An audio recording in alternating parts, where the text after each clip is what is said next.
Hello, everyone, and welcome back to English Corner. I'm Elsie.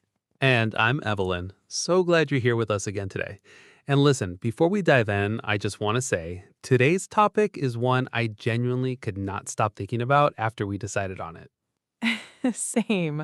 I literally caught myself thinking about it at like 11 at night because it touches something that I think almost every single person listening right now has felt at some point. Exactly. So let's just jump right into it. Today, we are talking about motivation, or more specifically, why motivation might actually be a lie.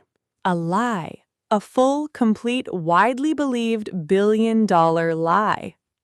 I mean, strong words, but honestly, we're going to make the case. And by the end of this episode, I think you're going to agree with us. So let's start with something we've all experienced. You want to do something, maybe start exercising, maybe learn a language, maybe finally write that thing you've been putting off for months, and you think to yourself, okay, I just need to get motivated. And then you wait. You watch a YouTube video, you find a playlist, you read some quotes, and sometimes you get that little spark, right? That little fire in your chest that makes you feel like, okay, tonight is the night. Tonight I start. And then the next morning comes and the feeling is gone. The alarm goes off and suddenly your bed feels incredibly comfortable and your brain is like, you know what, maybe tomorrow. The classic maybe tomorrow. And this keeps happening over and over, and then we tell ourselves, I'm just not a motivated person, or I don't have what it takes. But here's what I want us to challenge today. That story, that whole narrative that you need to feel motivated before you can take action. Because, and this is what we're going to unpack, motivation is not a strategy. It is an emotion. And emotions, as we all know, they're beautiful, they're powerful, but they are not reliable. You cannot schedule an emotion. You cannot command yourself to feel excited or energized on demand. Right, so if your entire plan depends on feeling a certain way before you act, you're already in trouble. So then the question becomes, if not motivation, then what? And that is exactly what we want to talk about today, the alternative. And it has a name. It's called discipline. And more specifically, we want to introduce this idea of what some people call the discipline engine. Which I love as a concept because it reframes things completely. Motivation is like weather. Some days it's sunny and beautiful and you feel amazing and doing the work feels effortless. But some days, actually most days, the weather is kind of gray and ordinary, and you can't build a life that only works on sunny days. That's such a good image. You need something that runs no matter the weather. An engine, something mechanical, consistent, reliable. And discipline is exactly that. It's the ability to disconnect your feelings from your actions. It's the moment you say, I am exhausted. I really don't want to do this right now, and I'm going to do it anyway. You know, before we get into how to actually build this, I think it's worth understanding why we are so wired toward motivation in the first place. Because it's not like people are being silly or weak when they wait for motivation. There's actually a biological reason this happens. Oh, absolutely. So here's the science, and it's genuinely fascinating. Motivation is largely controlled by a chemical in your brain called dopamine. Now, most people have heard of dopamine and they think it's the pleasure chemical, but neuroscientists actually describe it more accurately as the anticipation chemical. It's not about feeling good, it's about wanting something. And your brain, as incredible as it is also incredibly efficient, meaning it is wired to conserve energy. Its whole job, evolutionarily speaking, was to keep you alive. So your brain will absolutely fire up dopamine for things that have immediate survival level payoffs. Running from a predator, big dopamine spike. Finding food when you're hungry, huge. But writing a business plan, studying for a certification that might help you in 2 years, going to the gym when you're already tired, your brain looks at those things and goes, the reward is very far away, no thanks. It's like waiting for a software update that is never going to come. I love that. And that's exactly the problem. We're sitting around waiting for our biology to suddenly produce motivation for difficult, long-term things. And our biology is just not designed for that. It never was. So understanding that takes some of the guilt away, right? If you've been struggling with motivation, you're not broken, you're just human. The issue is when we continue to wait for something that isn't coming. Which brings us to the actual solution, building the discipline engine. And I want to break this down into three real concrete components because I think sometimes just be more disciplined feels like advice that doesn't mean anything. Right, like, thanks, super helpful, very practical. No, we want to actually talk about how you build this thing. So the first component is something called standardized baselines, and this one I think is actually the most counterintuitive piece. Yeah, because when most people decide to get disciplined, what do they actually do? They go big. They say, I'm going to wake up at 5 every morning, work out for 90 minutes, eat perfectly, read for an hour, journal, meditate, and then build my business on the side. And they do it for like 3 days, maybe 4 if they're really pumped up.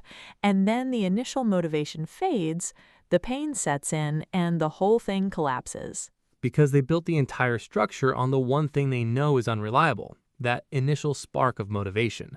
And when the spark goes out, there's nothing holding the structure up. A standardized baseline works differently. The idea is, what is the absolute minimum action you can take on a given day to keep the chain going? And the key word is minimum. We're talking almost embarrassingly small. So, for example, if you want to write a book, your baseline is not write a chapter a day. Your baseline is open the laptop, write 1 sentence. That's it. If you want to get fit, your baseline is not complete a 90-minute workout. Your baseline is put on your gym shoes and walk out the front door. That's the whole requirement for the day. And you might be thinking, okay, but 1 sentence, just walking out the door, that's not going to accomplish anything. But here's the magic of it. There's a principle in physics that an object in motion tends to stay in motion. Once you start, you usually keep going. On most days, you will write that 1 sentence and then write the next one. You will walk out the front door and then think, well, I'm already out here, I might as well walk a bit. But on the days where you genuinely cannot do more, you still met the baseline. The chain is unbroken. And that consistency, that unbroken chain, that is where the actual power lives. It's not about intensity, it's about consistency. Every single day without exception, no matter how small. All right, so that's component 1. Component 2 is something called friction manipulation. And this one is really about understanding how your environment shapes your behavior. So here's the thing. Discipline is often misunderstood as pure willpower, like you just grit your teeth and resist every bad impulse and push through everything. But willpower, it's a finite resource. It runs out. Think about it this way. If you have a bowl of your favorite snacks sitting right in front of you on your desk while you're trying to eat healthy, you're burning willpower every single time you look at them and choose not to eat them. By the end of the day, you're going to eat the snacks. Every time. But friction manipulation says, why are the snacks there in the first place? Instead of using willpower to resist them, use discipline strategically at the grocery store to simply not buy them. You don't have to resist what isn't there. Genius, right? The idea is to redesign your environment so that the behavior you want is the path of least resistance, and the behavior you want to avoid requires more effort. So if you want to read before bed instead of scrolling on your phone, you don't just try harder. You physically put your phone in another room or across the room, and you put the book on your pillow. You've changed the friction. Picking up the phone now costs more effort than picking up the book. If you want to work out in the mornings, you lay out your gym clothes the night before. You lower the barrier so far that when the alarm goes off and your brain is half asleep, the path of least resistance is just putting on the clothes. You are engineering your life so that success is the default, and failure requires extra steps. That is not cheating. That is smart. That is design. And it works even better combined with that baseline we talked about. You've already lowered the requirement to almost nothing, and now you've also removed the obstacles. You almost can't fail. Almost. Which brings us to the third and honestly the most powerful component, identity reprogramming. This one is a little deeper, so stick with us, because I think this might be the part that actually shifts something for people. So the question is, why do some people seem to just do the hard things naturally, almost effortlessly, while others constantly fight themselves? And the answer isn't that those people feel more motivated, it's that they identify differently. There's a really great example here. Imagine two people trying to quit smoking. Someone offers both of them a cigarette. The first person says, "No thanks, I'm trying to quit." The second person says, "No thanks, I'm not a smoker." Feel the difference in those two sentences. The first person still sees themselves as a smoker who is attempting to change a behavior. They're fighting against their own identity. Every time they resist a cigarette, it costs willpower because it goes against who they believe they are. The second person has made a deeper shift. They've changed who they are, not just what they're doing. And because of that, turning down the cigarette doesn't require willpower. It's just consistent with their identity. And you can apply this to anything. Instead of saying, "I need to find the motivation to study today," you start saying, "I am a scholar, and scholars study." Full stop. Instead of saying, "I hope I have the energy to work on my business," you say, "I am an entrepreneur, and entrepreneurs build." And every time you act in alignment with that identity, especially on the days when it's hard, when every part of you wants to quit, you're casting a vote for the person you are becoming. You're giving your brain undeniable evidence. You're saying, look, this is who we are now. This is what we do. And over time, the internal resistance fades. It stops being a battle and starts being just what you do. This is where discipline becomes automatic, and that's the goal. Not white-knuckling your way through every day, but reaching a point where the hard thing becomes natural because it's simply part of your identity. Okay, so I want to address something that I think a lot of people feel, because we've been talking about discipline as this rigid, structured thing. And I know some people hear that and think, but doesn't that make your life kind of dull? Like, isn't discipline the opposite of freedom? It's such a common reaction, and honestly, I used to think that too. The idea that a highly regimented life, waking up early, tracking expenses, following routines, feels restrictive, like you're giving up the spontaneous joys of life. But here's the paradox, and it's a real paradox. Discipline actually equals freedom. And I know that sounds like an oxymoron, but think about it this way. Who is truly free? Is it the person who only acts on impulse, who eats whatever looks good, spends whatever catches their eye, avoids hard work because it's uncomfortable? On the surface, that looks like freedom.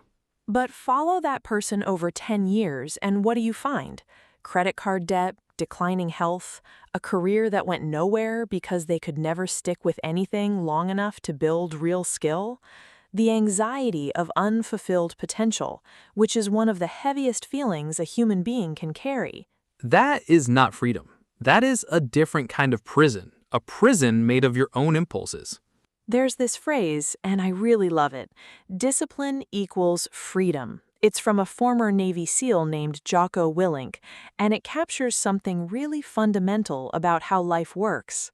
If you want financial freedom, the ability to live without debt, without that paycheck-to-paycheck anxiety, you need the discipline to budget and save, even when you'd rather spend. If you want physical freedom, the ability to move without pain, to have energy, to feel good in your body, you need the discipline to exercise and eat well, even on the days you'd rather do nothing. If you want time freedom, the ultimate luxury of controlling your own schedule, you need to work hard and strategically now, building the skills and the assets that eventually buy your time back.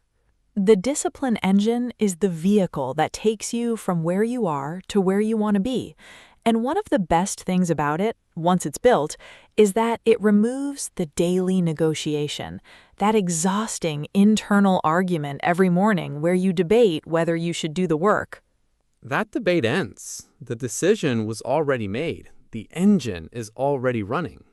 And I think there's something really comforting about that, because that negotiation, that daily battle with yourself, is actually incredibly draining. Even when you win it, you've spent energy. But when you've built discipline through these systems, through baselines, through environment design, through identity shifts, you don't need to fight that battle anymore. So, to bring all of this together, the practical takeaway is this. Stop waiting to feel like it. Accept right now as a fundamental truth that you will often not feel like doing the work. That resistance is not a sign that something is wrong, it's just weather. Lower the bar so much that stepping over it every day becomes almost effortless. Write the one sentence, walk out the door, open the book. Redesign your space to make the right choice the easy choice. Remove the friction from good habits and add it to bad ones. And start shifting how you talk about yourself. Not, I'm trying to exercise more, but I take care of my health. Not, I'm hoping to write a book, but I'm a writer. The spark of motivation is beautiful when it comes. Enjoy it, use it, but don't wait for it and don't depend on it. Build the engine, turn the key, and the spark becomes a fire that never needs to be lit again. I love that. I think that's exactly the right place to land. All right, everyone, that's our episode for today. Thank you so much for watching. It really means the world to us. And before we go, we'd love to hear from you. What topic do you want us to cover next? Drop it in the comments below. We read every single one. Until next time, take care, keep building, and we'll see you soon. Bye, everyone.